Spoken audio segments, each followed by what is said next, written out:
Sudhanshu Trivedi BJP की तरफ से प्रेस कॉन्फ्रेंस कर रहे हैं, सुनिए। परिवारवाद के सबसे बड़े प्रतीक श्री राहुल गांधी जी चुनाव हारे। तो खड़गे जी, यह सत्य है। जो आपको डर लग रहा है कि इसके बाद ये लोकतांत्रिक राजवंशों के लिए चुनाव का भ्रम जनता के सामने रखकर राजनीति करना संभव नहीं हो पाएगा, क्योंकि अब भारत में वास्तविक लोक सत्ता का प्रादुर्भाव हो गया है। सो वॉट एवर श्री खड़गे ji saying, it is real meaning is that those dynastic politics under the garb of democracy, which is continuing, which has been totally discarded by voter in the last election, now seems towards an eclipse, and the true emergence of true democracy is there in the offing, जिसमें भारत के सभी युवा और सभी मतदाता, जो प्रधानमंत्री जी ने कहा है, भारत का गरीब, भारत का किसान, भारत की महिला और भारत का युवा अपनी शक्ति के साथ उभर कर सामने आ रहा है। वैसे ये लोग जो लोकतंत्र की बात करते हैं, तो मैं याद दिला देना चाहता हूं, कांग्रेस पार्टी के पहले प्रधानमंत्री श्री जवाहरलाल नेहरू 0 वोट पाकर प्रधानमंत्री बने थे। अप्रैल 1946 में कांग्रेस कार्य समिति की बैठक में 16 कांग्रेस कमेटियों में से एक ने पट्टाभी सीतारमैया को और एक ने कृपलानी जी को वोट दिया था, और बाकी सारे के सारे वोट सरदार पटेल को मिले थे और 0 वोट जवाहरलाल नेहरू को मिले थे। और इस बात की, उस घटना के अंदर का point by point, minute by minute reference Kripalani की किताब माई डेज विद गांधी में है, मौलाना आजाद की किताब इंडिया विंस फ्रीडम में है, दुर्गा दत्त की किताब India from Curzon to Nehru and thereafter में है। और जो अंतिम प्रधानमंत्री हुए, हो सकता है कि वो व्यवहारिक दृष्टि से कांग्रेस पार्टी के अंतिम ही प्रधानमंत्री भविष्य के लिए सिद्ध हो, doctor Manmohan Singh, the accidental prime minister, उनको कोट कर रहा हूं। प्रणब मुखर्जी जी की पुस्तक का विमोचन करते समय सोनिया गांधी जी की उपस्थिति में स्वयं डॉक्टर मनमोहन सिंह जी ने कहा कि जब मुझे प्रधानमंत्री बनने के लिए कहा गया तो मैं प्रणब दा के पास गया, मैंने कहा प्रणब दा आप मुझसे अधिक योग्य हैं। डॉक्टर मनमोहन सिंह कहते हैं प्रणब दा आप सबसे अधिक योग्य हैं, मगर मैडम ने मुझे कहा है। लोकतंत्र का अद्भुत स्वरूप है। पहले प्रधानमंत्री से लेकर अंतिम प्रधानमंत्री तक, 0 वोट से लेकर 0 वोट तक प्रधानमंत्री बनाने वाले लोग आज कहते हैं कि लोकतंत्र हमें समझ में नहीं आता है, और लोकतंत्र के वास्तविक रक्षक वो हैं। फिर मैं कह रहा हूं, भारत के इतिहास में इनके जितने प्रधानमंत्री बने, इंदिरा गांधी जी क्या चुन के आई पहली बार? नहीं, कांग्रेस के अंदरूनी लड़ाई, इंडिकेट सिंडिकेट की लड़ाई में गूंगी गुड़िया के रूप में आई। स्वर्गीय राजीव गांधी जी का चुन के आए? नहीं, इंदिरा जी की दुखद हत्या से उपजी परिस्थितियों के कारण बनाए गए। श्री पीवी नरसिम्हा राव कैसे बने सबको पता है, और डॉक्टर मनमोहन सिंह सबको पता है।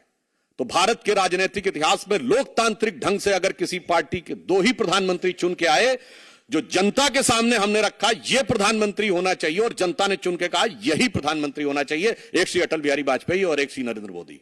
क्या बात करते हैं। और जहां तक लोकतंत्र की रक्षा की बात है, तो जवाहरलाल नेहरू जी ने मजरूर सुल्तानपुरी को 2 साल इसलिए जेल में रखा था कि उन्होंने आर्टिकल लिख दिया था कि नेहरू जी की स्टाइल ऑफ फंक्शनिंग में हिटलर की झलक नजर आती है।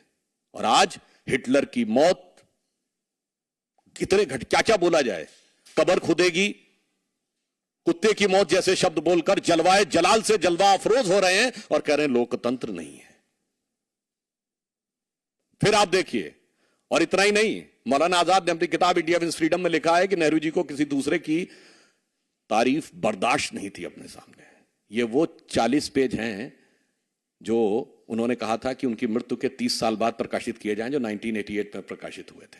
आइए साहब, राजीव गांधी जी के जमाने में एक अखबार उनके खिलाफ लिख रहा था तो उसके ऊपर इनकम टैक्स का छापा और बिजली काट दी गई थी। और आज की युवा पीढ़ी को याद रखना चाहिए, राजीव गांधी जी के जमाने में एक पोस्ट एंड टेलीग्राफ एक्ट आया था, जिसमें सरकार को यह अधिकार दिया गया था कि वो जिसकी चाहे चिट्ठी खोलकर पढ़ सकती है और आपत्तिजनक बात लिखे तो कार्रवाई भी हो सकती है। जैसे आप कल्पना करिए कि सरकार आज आपके सारे कम्युनिकेशन पढ़े और पढ़कर केवल उसी के आधार पर कार्रवाई कर सके। वो तो ज्ञानी जैल सिंह जी ने उसे पास नहीं होने दिया था। पीवी नरसिम्हा राव, अभी मैं इंदिरा जी की बात नहीं कर रहा हूं, पीवी नरसिम्हा राव, भारत की एकमात्र सरकार जो पैसा लेकर अपने को विश्वास मत प्राप्त किया, यह कोर्ट में साबित हुआ। 1994 झारखंड मुक्ति मोर्चा रिश्वत कांड, झारखंड मुक्ति मोर्चा के 3 सांसदों ने पैसे लिए 1-1 करोड़ और बैंक अकाउंट्स में बरामद हो गए वो पैसे। वैसे आज भी बरामद हो रहे हैं, बहुत थोड़े से बरामद हुए हैं, अभी तो 36 लाख बरामद हुए हैं, 2 ठो BMW बरामद हुई हैं।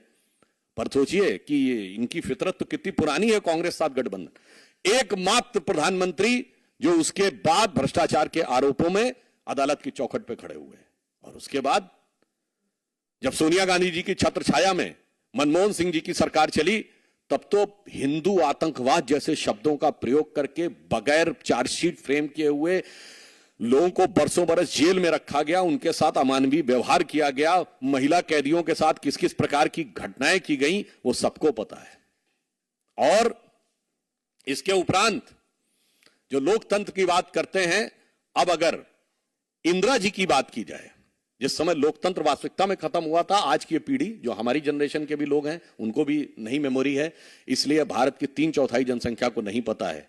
क्या आपको पता है कि एक बार लोकसभा का कार्यकाल बढ़ा दिया गया था, ये 5 साल से बढ़कर 6 साल?